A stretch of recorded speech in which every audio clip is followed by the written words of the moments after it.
regional coordination efforts and help with get better public engagement in those efforts moving forward, even if it's not with this round.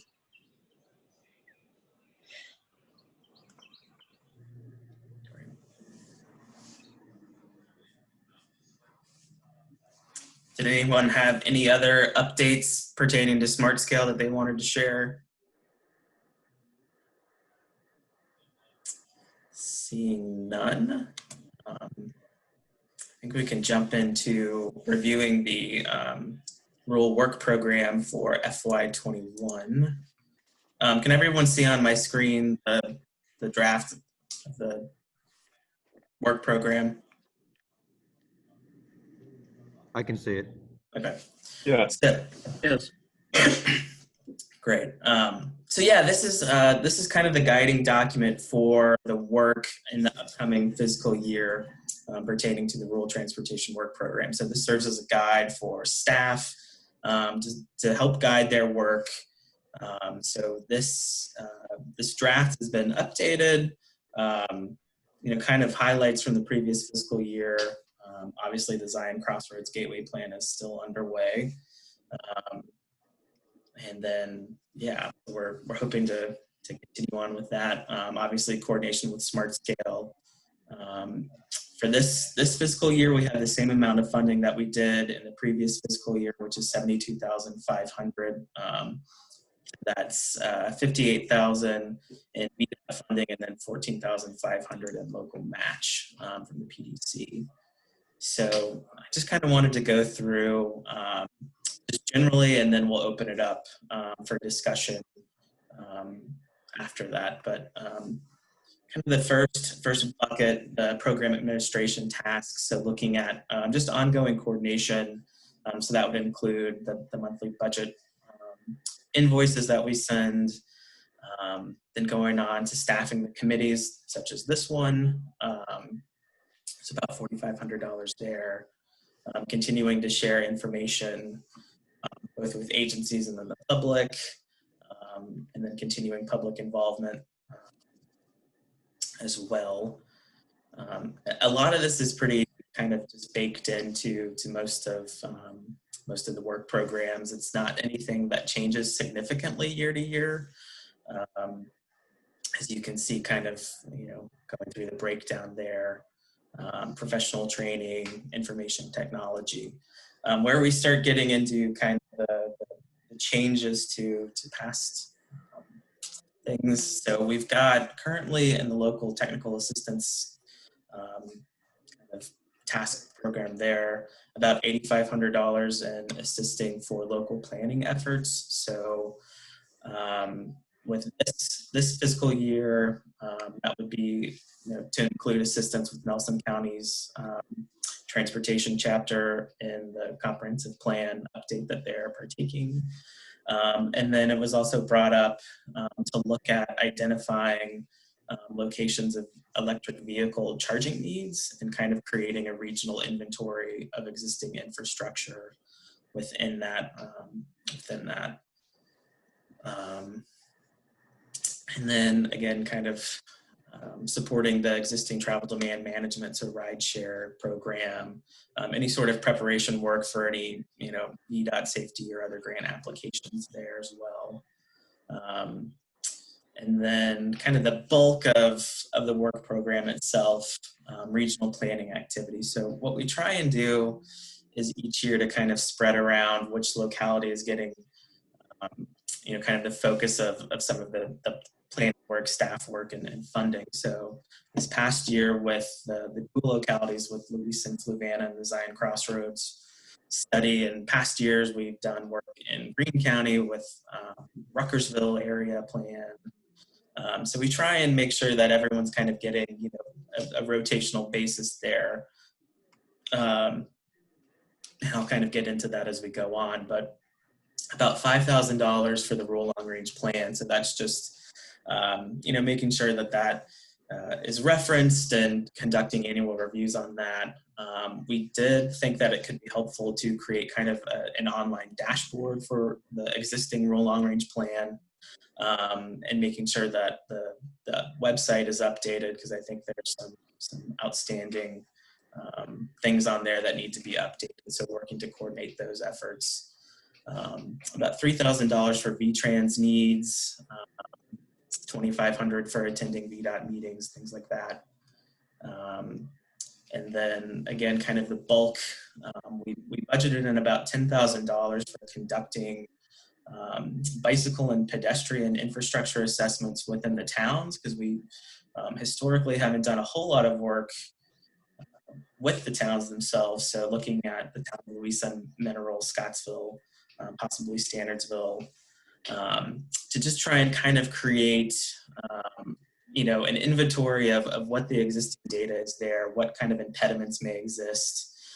There are some opportunities I think that Jessica will touch on in agenda item 5, and how maybe we can scope that out a little bit more and kind of make sure that there's not duplicative efforts and how we can coordinate better. And then the final chunk in there would be a regional freight and traffic study. So we've heard, as we've talked with localities through various planning efforts, and then also through this committee, about kind of the need to develop a regional freight network report. So looking at specifically US 29, I-64, Route 51 and 15. I don't know if that's something that our office has done in the past, but we thought that that would be a good effort to try and undertake in this upcoming fiscal year. So that's kind of the work program. I know people probably have some comments and questions, and with that, kind of just wanted to do a high-level overview of it and then turn it over to you all for discussion and go from there. My comment is I'm excited to hear about the electronic charging, trying to figure out how many of those we have in the region.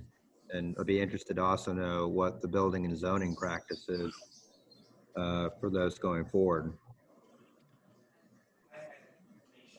I can help the sheets at Zion Crossroad has installed several charging stations. So there's my help for you. There you go. Nice. Yeah, and I think we'll have to work, especially as we start scoping these out, kind of what the data needs are and how we're going to best tackle some of these, because it's, in the work program, it's still like preliminary and we haven't fully scoped those things out, but those will be happening in the coming months, and that'll come in and before the committee as well for review and feedback.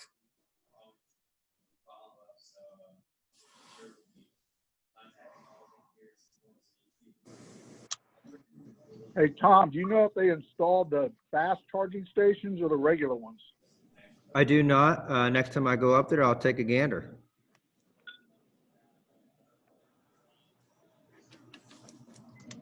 I don't think I'd want to sit there for 8 hours while it's charging my car. I would assume that they're putting the fast ones in, but I just don't know.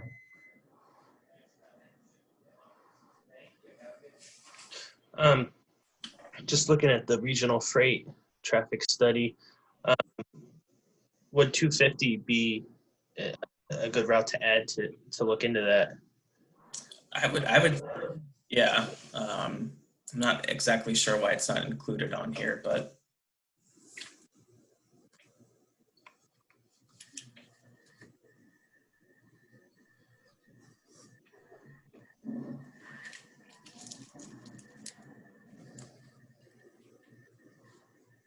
I know that we're working on the 66 or 64 corridor study right now.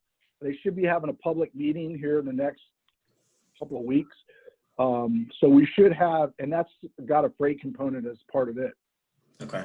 So we'll have a lot of information for 64 and 250, I think, is part of that corridor also. So there should be some more information coming out on that. I know we're looking at it for park and ride lots and some other stuff, but regarding freight, I know there's a freight component as part of that study too.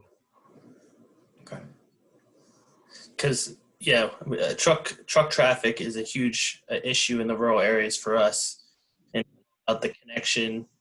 I know you're saying regional there, but even people use 250 for these connections, and I just think it would be smart to add that. So.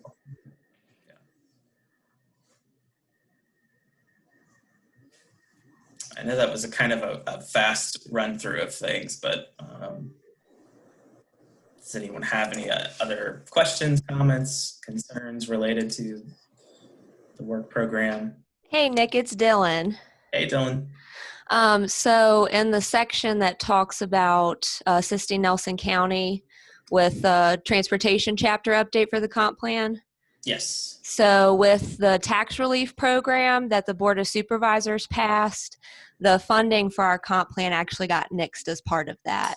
Okay. So it's still obviously on the radar, but it won't be next fiscal year that we get started. So I just wanted to note that. Okay. We can chat offline and see if there's what the best approach for addressing that is. I don't know if Sandy's still on the line or not, but yeah. Okay. Good to know. Yeah, I'm on the line, and there's also potentially an opportunity, Dylan, for us to just work with, on a staff level as well to make some progress if that's of interest to you. But we can talk. Oh yeah, that's definitely what we've talked about. So we're looking forward to maybe cutting costs down the line and being able to knock some of this stuff out. Sure. Thanks. I just called the Sheets at Zion Crossroad, and they said that the chargers are so new, they don't know whether they're fast chargers or not. So they don't even know. Well, thank goodness for this plan. We'll figure it out. So maybe I'll play around with the prompt and see what my options are when I'm up there. Anything else related to the work program?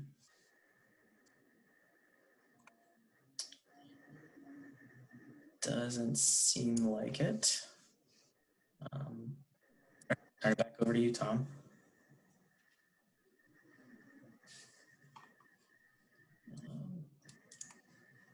All right, I got lost in the screen. So are we going to, our next item is discussion of the bicycle and pedestrian infrastructure inventory?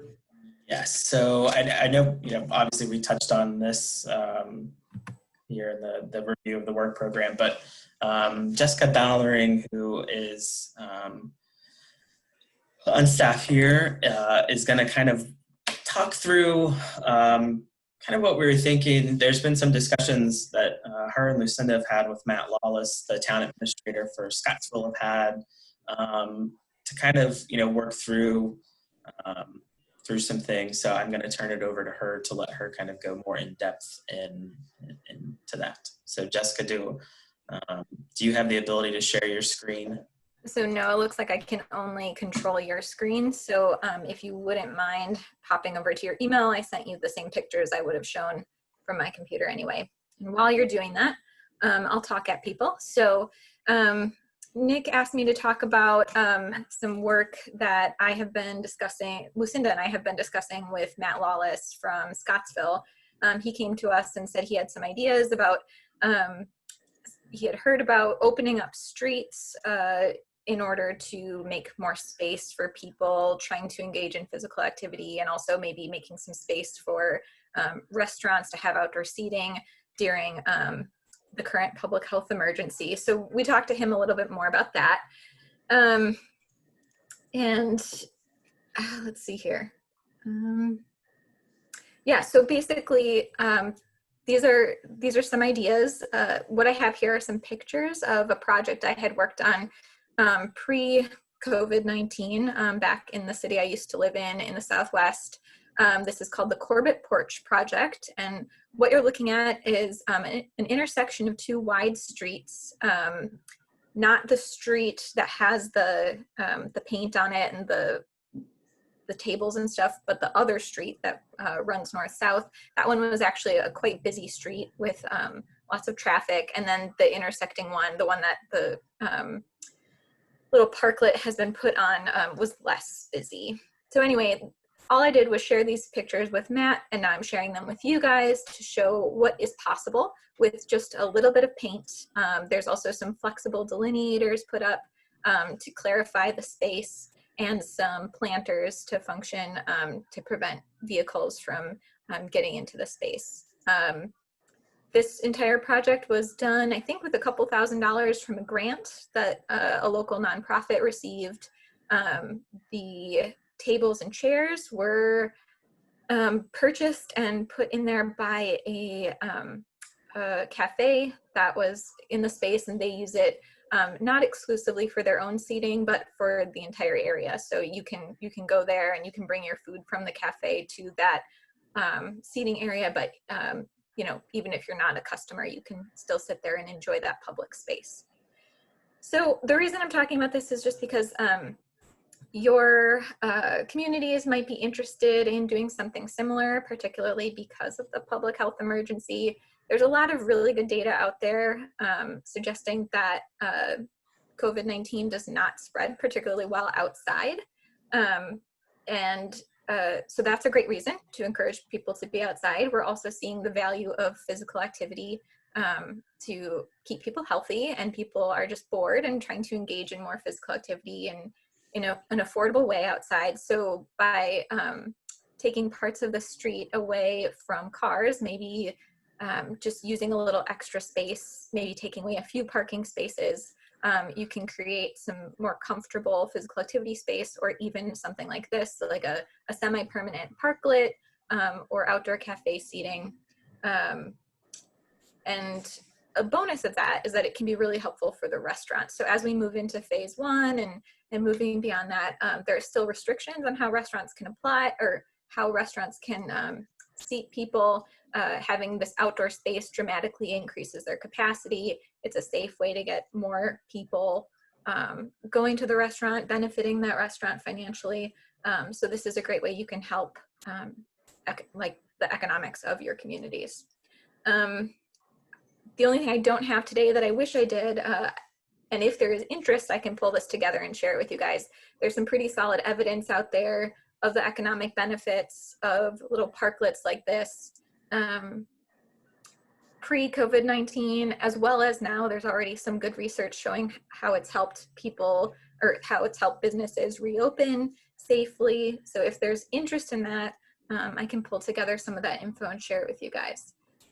Nick, I'll kind of turn it over to you to make the connection over to the bike and ped inventory. Yeah, so I mean, as we're kind of thinking of, you know, inventorying what's on the ground existing, you know, focusing on the towns, because that's primarily where most of the infrastructure would be located. Let me see if I can pull my screen back up. Just seeing if there's opportunities there for, you know, as we're doing maybe that infrastructure assessment, would there be tie-ins to kind of doing some of these demonstration projects? Yeah, I just kind of wanted to open that up to discussion and thought, because again, we're still preliminary and, you know, in terms of scoping some of the tasks within the rural work program. So if there's some shifting that needs to happen, we can certainly look at that. But yeah, I mean, I just know that Jessica and Lucinda had these discussions with Matt in Scottsville and wanted to open that up and see if, you know, there was interest in how to then bring that back into, you know, kind of an existing conditions report, if you will, for bike and pedestrian infrastructure within the towns. So, yeah.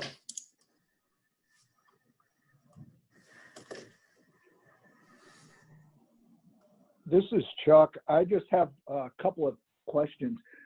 Hey, Jessica, did you guys, putting planters on the edge of the road without any protection is going to traffic engineering? The engineers are going to go ballistic over that. How did you get around that aspect of it? Because it's right in the clear zone with nothing protecting it from getting hit. Yeah, I think we were given the go-ahead because the travel lane still remained wide enough that this was essentially functioning just like a little extra sidewalk extension. That's all I know about that detail, but it's definitely something to consider moving forward if we're working on VDOT owned and maintained streets. Well, I was just thinking there could be some other options other than planters that might work well. You could do like temporary curbing or something like that you just nail down. Mm-hmm. What about the flexible delineators, Chuck? Yeah, no, I knew delineators are fine, but I'm just thinking something they're not going to. I foresee that the engineers are going to have a lot of reluctance about putting a fixed object in the right on the edge of the road without any protection from it, like a curb. And that would be my biggest issue because it's right in the clear zone. Yeah, it's definitely something to consider moving forward. And I think, I mean, Chuck, you would know better than I do at this point, but carefully considering what streets these kinds of things are implemented on with slower traffic speeds and lower traffic volumes, I would assume it's less of an issue. But again, that's a conversation that we definitely need to start with VDOT. Yep. I mean, I like the idea, though. I know the city of Charlottesville's done some similar type of things, not necessarily where they put chairs and stuff out, but they did do bulb outs and some crosswalks and some other things as some demonstration type of intersection treatments, which were very successful. So I could see something like that moving forward, definitely. Hey, this is Matt here in Scottsville. A good recent news story on this is out of Warrenton, where they made some patio extensions work on their main street. So there's a good video segment that dropped over the weekend of that. I'm working with VDOT on my land use permit application for these sidewalk bump outs. And what they told me is that if I take up half a parking space, I'll probably be okay. So I've still got a 4-foot clear zone, but I can build a 4-foot extension of the sidewalk and give a little bit more pedestrian space for physical distancing.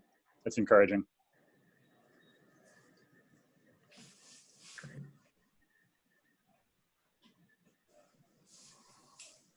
Yeah, that's all I had pertaining to that. Thank you. That was interesting. Do we want to go ahead and move into what's going on in the area? Yeah. Kind of. Do you want me to call on the localities and then just do a quick updates and discussion? Sure. Go down the list. Tom, Yeah. start.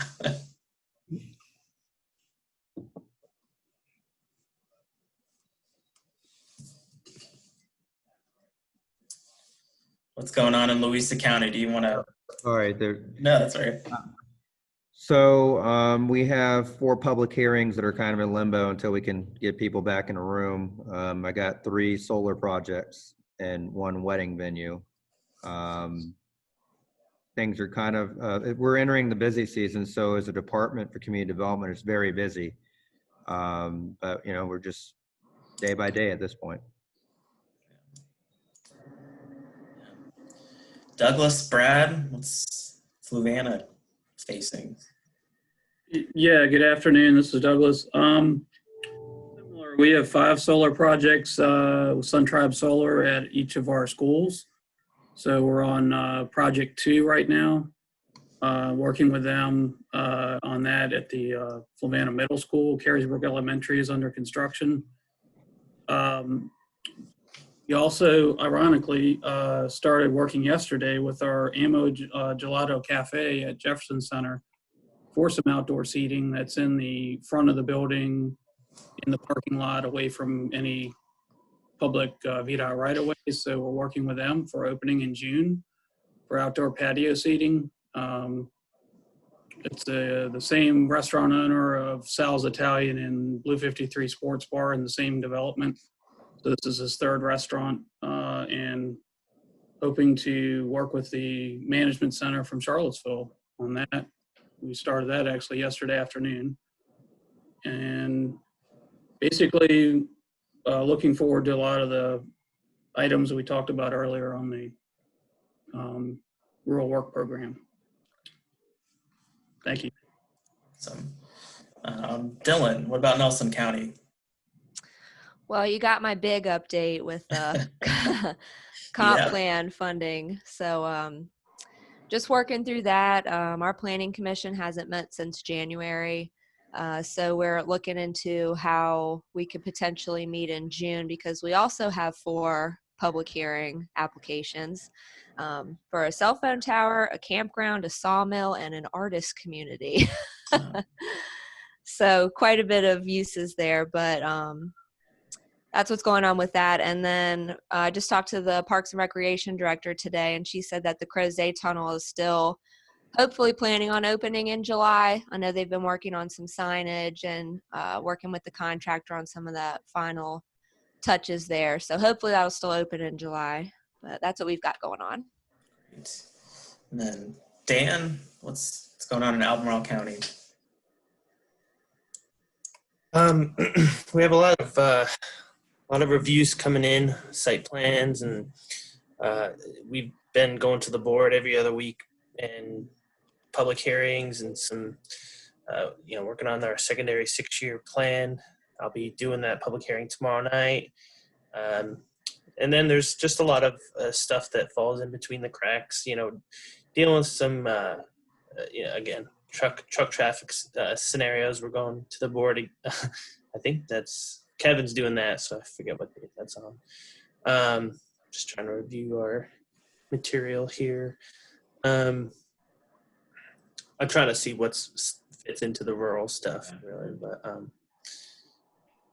yeah, that covers it. We're the smart scale was big, and working with the PDC and the MPO, and just doing the bike ped, big with us too, but that's mostly in the urbanized areas. So great. Chuck and the rest of our VDOT folks, anything that you guys want to share? Yeah, we're doing smart scale pretty much all the time. Got a couple of studies going on, coordinating the Zion study with Louisa and Fluvanna.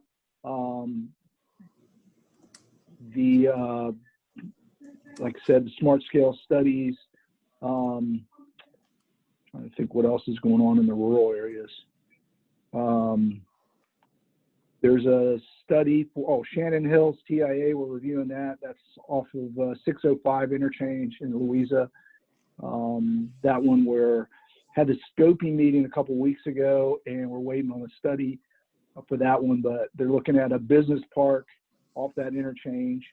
That'll be pretty good. And like I said, that's pretty much it. We're trying to keep the Zion's corridor study moving forward. Trying to pull together mostly the economic development stuff so that we can generate look at the future traffic without any improvements. And so I need to get that information pulled together. I'm hoping that I can get the stuff from Louisa pretty quickly so we can keep that moving forward. So, and that's pretty much it. So. David and Rick, did you guys have anything for the Lynchburg VDOT district you wanted to share? Good afternoon, Nick. Can you hear me okay? Yep, we can hear you.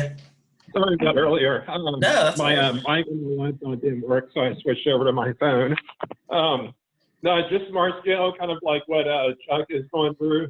We have three apps in for Nelson right now, and review, validation, and screening on those. But other than that, we have LRGP updates in Danville and Lynchburg, so we're keeping very busy. No doubt. Great.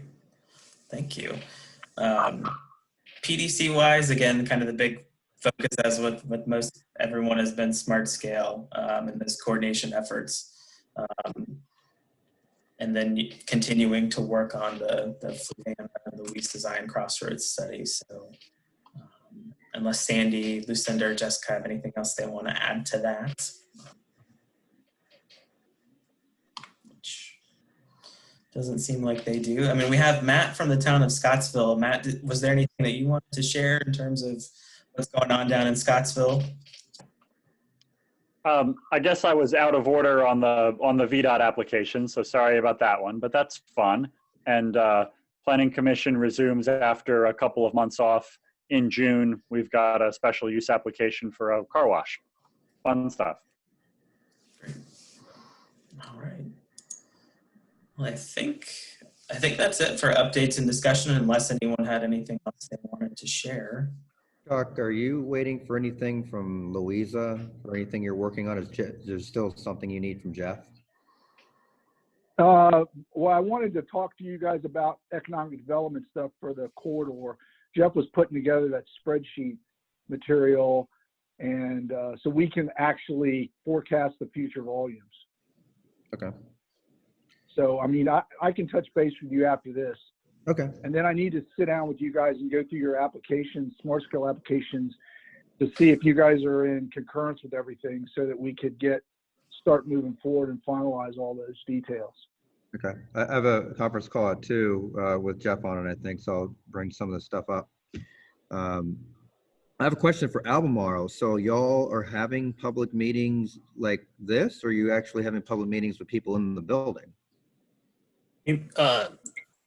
Everything's virtual. Okay. Our public hearings tomorrow night. I mean, it's a board meeting. The links on the board the board page of the county website, and public comment. Everything is virtual, and even presenting. So, does the majority of your county have internet? What's that? Does the majority of your county have internet? Is that how you're able to do that?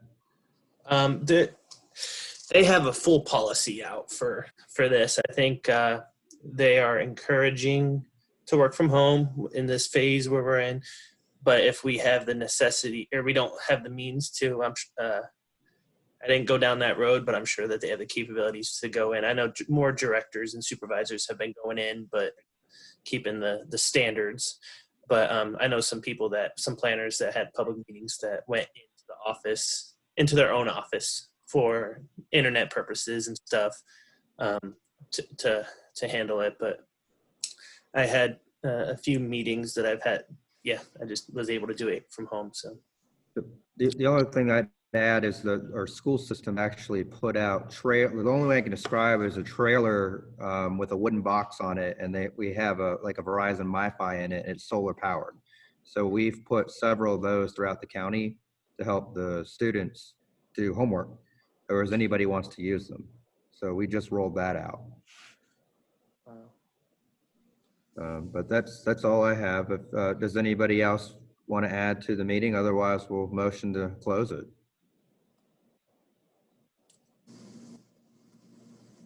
All right. And I think somebody wanted some of us to stay on the meeting afterwards. Is that still the case? Yeah, that's Douglas here in Fluvanna. If I could have Tom and Dan from Louisa and Albemarle for the 250 corridor for like 10 minutes tops. Sure. Thank you. I think we'll still need the hosts to keep the meeting open. Yeah, I'll keep the meeting running. I'll just leave, and then the rest of us that are not on that discussion, just feel free to leave once we adjourn this meeting officially, and it'll be up. I will say, I think just be cognizant. I think 2:00 Chip has a meeting that he needs to jump on here for. And since our license doesn't allow for multiple meetings at once. Well, I motion to adjourn the meeting then. All right. Second. Thank you, everybody. Right. Thank Thanks, you. guys. Take care. See it. All right, Nick, what do you want? I don't think it's Nick. I think it's Douglas. It's Douglas, yeah. Yeah. And yeah, we've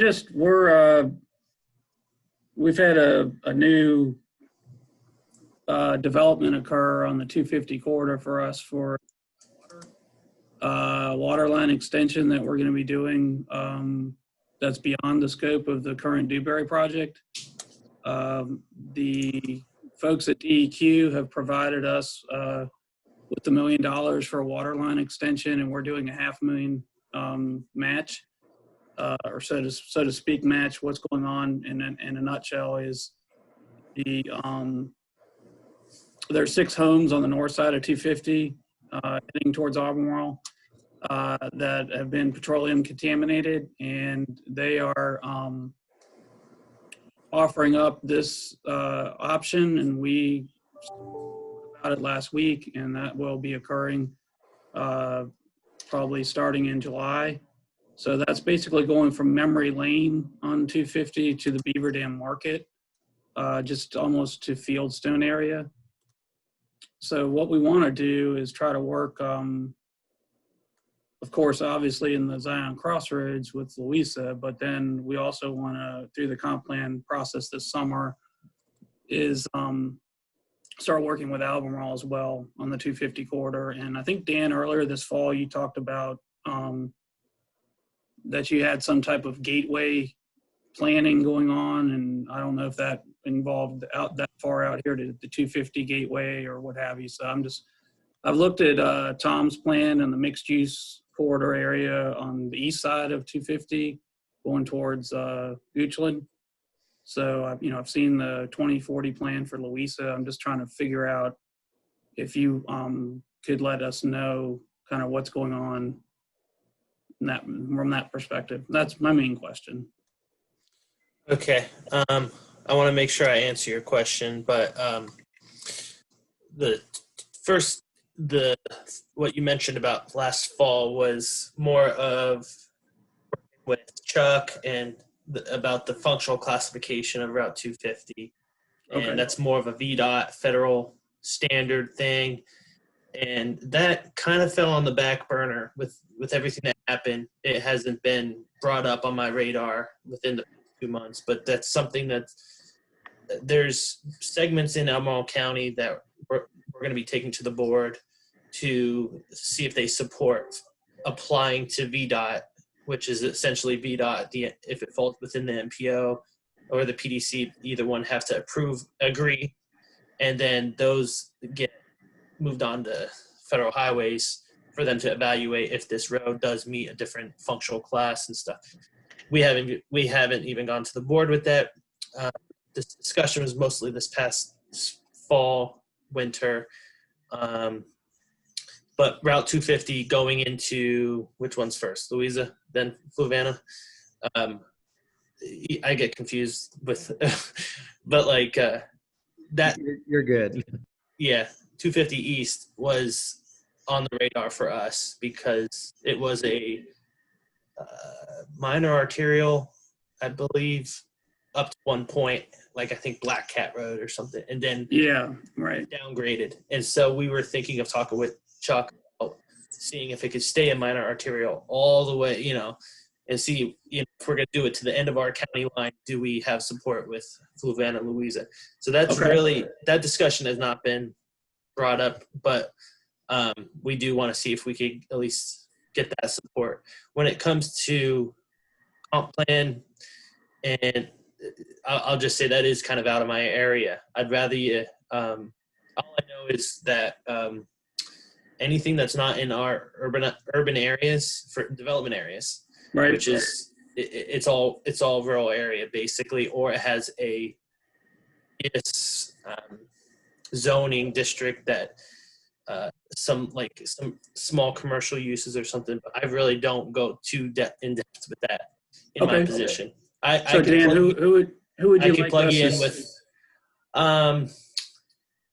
Let me get you in contact with the right person. Yeah, that'd be good. If you just send me an email, because we're working on long-term our corridor access and other areas beyond just 53 into the Albemarle, Charlottesville area. Okay. So can you just email me just a quick summary of what you're looking to collaborate with Albemarle on, and then I could just kind of CC you, forward it to the right person, and connect you guys. Okay, that's good. That's really all I needed today, guys. Thanks for the extra. So I'll send that, and we'll like I said, one other thing I didn't mention with the whole group, but we do have a UVA grad student who's going to be working with us this summer, starting June 1st, on economic development and planning. So actually kind of cool. He's a member of the UVA basketball team. So was a little bonus we found out. But no, I'll get some information out to you probably early next week after the Memorial Day holiday. Okay. But thanks, guys. And I'm going to jump off of here before Chip needs to use it in about 15 minutes. Thanks, guys. Have a good day. Appreciate it. Take care. Thanks, Nick. See ya. Be safe.